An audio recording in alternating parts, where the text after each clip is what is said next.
excited because today we had the opportunity to sit down with PATI Jinich in a very intimate roundtable, and we just talked about her new show, which is PATI Jinich Explores Panamericana. What I absolutely love about this show is that PATI explores culture and identity all through the lens of a common shared experience, which is food. This journey was inspired by the Pan American Highway, which is a symbol of connection and collaboration, and it's just the perfect setting for a show like this that really gives us a window into different cultures and different experiences. And PATI talked so much about how through these conversations she learned things about different people that she never would have thought or never have heard of before. For example, PATI is in Canada, where she discovers all of these different subsets of cultures. She spoke with Black Canadians, and they really talked about how their experiences differed from other Black Canadians. For example, some migrated here from the Americas, some came from Africa, some came from the Caribbean, and what she really realized through these conversations was that they all had their very different, unique cultural experiences. PATI also met with a Texas cowboy who was in Canada, who enlightened her to the fact that there's this whole cowboy experience, Hollywood cowboy experience, that you never would have thought existed. And there are just so many pockets of stories like this as she's bridging them all together through food, and it's just the most exciting experience to take this journey with her. PATI talked a little bit today about humanity and authenticity, and the fact that authenticity is different for everyone. And for me, that was a really enlightening experience because we're so quick to point the finger at that's not authentic or is that authentic, but really authentic is truth, right? What's true for you is true for you, and no one can take that away from you. PATI talks a lot today about the Mexican experiences and how those Mexican experiences may differ and how different Mexican experiences in America may differ, but you can't put an umbrella and say, well, this is the Mexican experience, because if I'm Mexican in Texas, my experience is very different than being in Los Angeles versus Canada, for example. And so what I really loved about this conversation is we got a window into how PATI has explored connection in a very real and intimate way, culture in a very unique way that encourages empathy, encourages understanding, and encourages seeing the humanity in one another. And I hope that you will join PATI on this journey and be more open to the variety of experiences that connect us all and just genuinely make us human. And we need programs like this. Programs like this help us to be able to enlighten and educate young people. They actually help us to be able to enlighten and educate all people. And so that's why PBS needs you to continue supporting. We will be supporting. This was such a fantastic conversation, a very enlightening conversation, a soul-feeding conversation, and we just invite you to join the conversation. Now let's listen to what PATI had to say. My Polish grandparents came at the turn of the 20th century, fleeing the Jewish pogroms in Poland. In my mother's side, it was during the Second World War. For whatever reason, on both sides of my family, they wanted to come to the US and they weren't ever let in because the Polish quota had been filled. The Jewish quota had been filled and they were diverted into Mexico.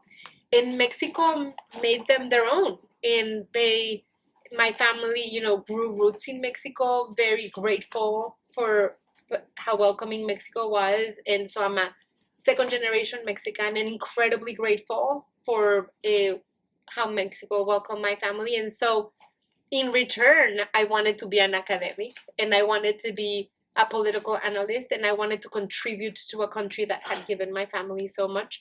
So I was a political analyst. And I made it a long story. But my husband met me. He took me out of the crib. We got married. And we moved to the US. I was very young. And we moved to Texas. It was going to be for a little while. And what happened to me was that when we moved to the US, I applied for my working papers. And I couldn't go to Mexico for a long time until the papers processed.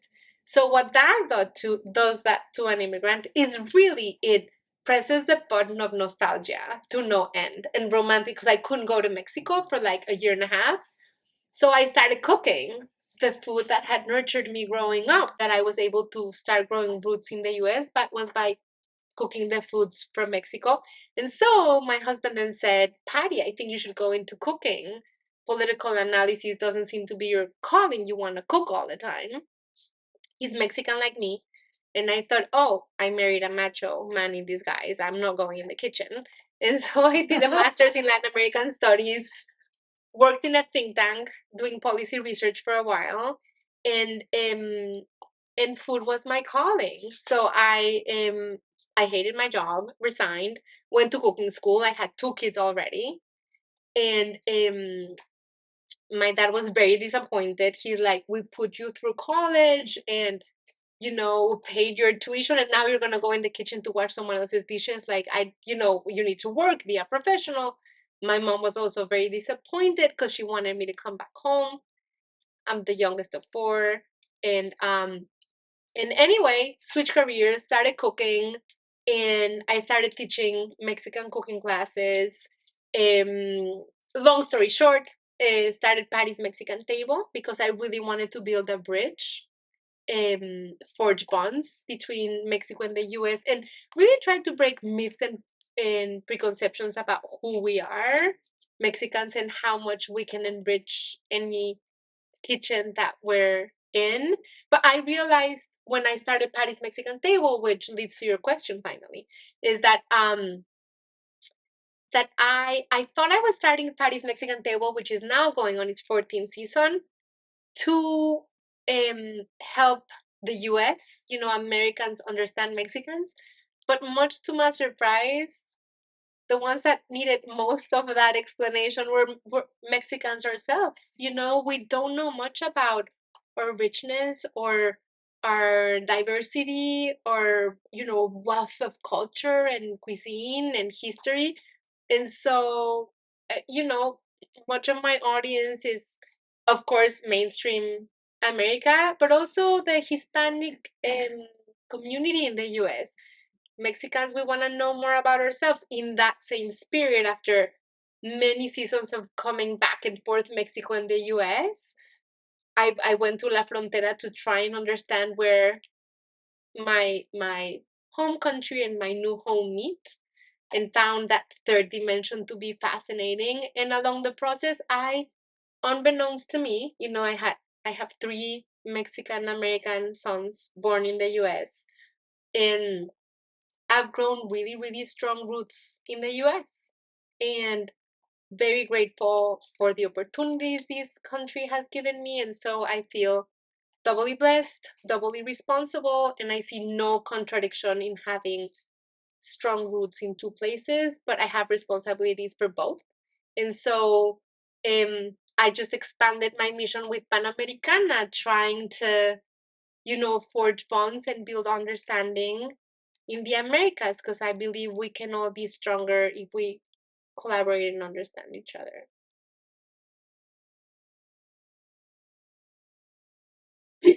I'm hoping that I will continue doing Patty's Mexican Table because I love that show. And with Patty's Mexican Table, it's more of a cooking travel lifestyle show. So it's a half-hour show where I go into a different state or region for each season and dive into it, and then come back to my kitchen and do recipes. And honestly, Bill, it's been humbling and enlightening to me. I really didn't know much about norteño food. I used to think of burritos as not Mexican food, nachos as not Mexican food, chilangos, fish tacos, exactly. And I realize now, I used to think of flour tortillas as, oh, they're what Americans use for wraps, and it wasn't until I took a deep dive into Nuevo León, Sinaloa, Sonora, Chihuahua, Baja, that I realized a good flour tortilla can give a corn tortilla a run for its money any day,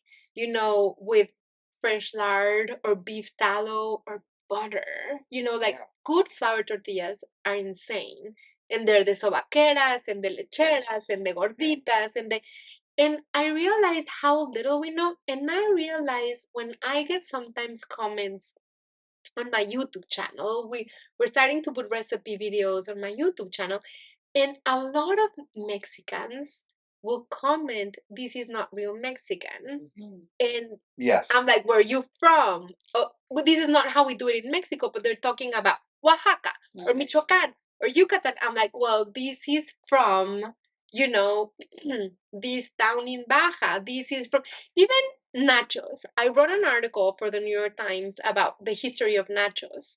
The nachos are as Mexican as it gets. Yeah. I didn't know. They come from Piedras Negras, Coahuila, and a tiny little border town where the yellow cheese, the Colby or the Longhorn, was something that the US Southern American communities bartered with the Northern Mexican communities because it was the government cheese. And Northern Mexico didn't have good refrigeration. It's very hot.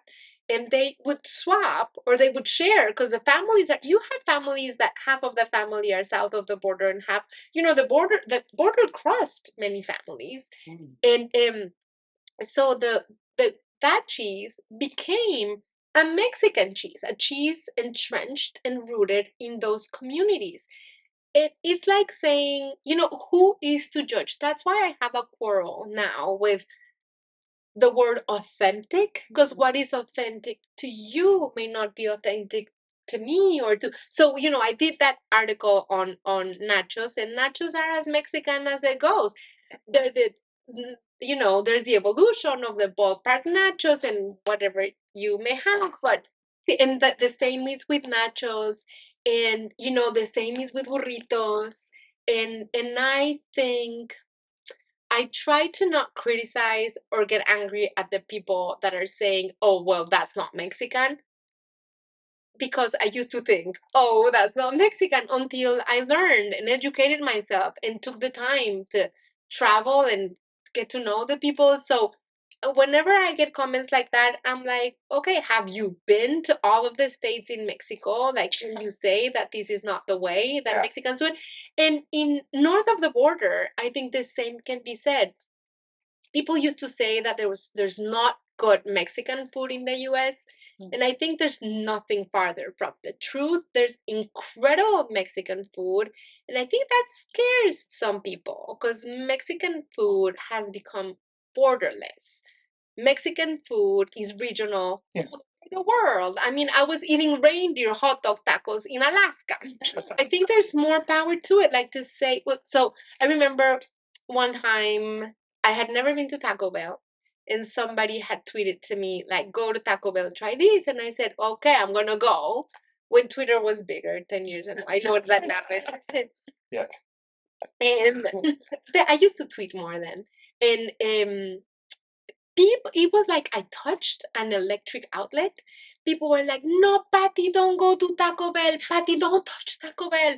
And other people were like, wait, I grew up on Taco Bell. I started getting like the most heartfelt emails, like long emails, somebody telling me, I'm Mexican American. My mom is Mexican. She didn't have time to cook for me. She took me to Taco Bell every day. That's authentic Mexican to me. What are you to say to that? So it's like the taking a step back, giving some space and saying, let's all learn. And I always say, even if Taco Bell or whatever food it is, it opens a door of curiosity, and then people can learn to make other different tacos. You've spoken to so many different people from so many different cultures, and you speak about authenticity and all these things, these lovely things I'm hearing now. Did you learn anything about humanity and about culture and the differences in culture? And does that teach you anything about? Oh my gosh, so much. I mean, first of all, it taught me that we know so little about ourselves, and connecting to what Bill was asking, because in Patty's Mexican table, I go to Mexico back and forth. But in Panamericana, um, my goal is to cross the entirety of the Americas. And I took myself out of my comfort zone and went to places I've never been to, Alaska and Canada. And this is not a Mexican food show. This is a show about uncovering our cultural connections and learning about ourselves. And so I think my main finding was that we're all really hankering to belong and we're all longing for home. Whereas, it's the migrant communities that come from the Ukraine to Edmonton, or the Filipinos that came to Alaska to become Alaskeros and to work at the canneries, or, the Americans that are now flooding Mexico City. We're all trying to find our place. And the First Nation, the Alaskan Natives, the people that have been in their place of origin, that haven't been allowed to have their home be their home, and they want to make it their home. So I feel like our common ground is there, and food really helps you open up and tell those shared stories.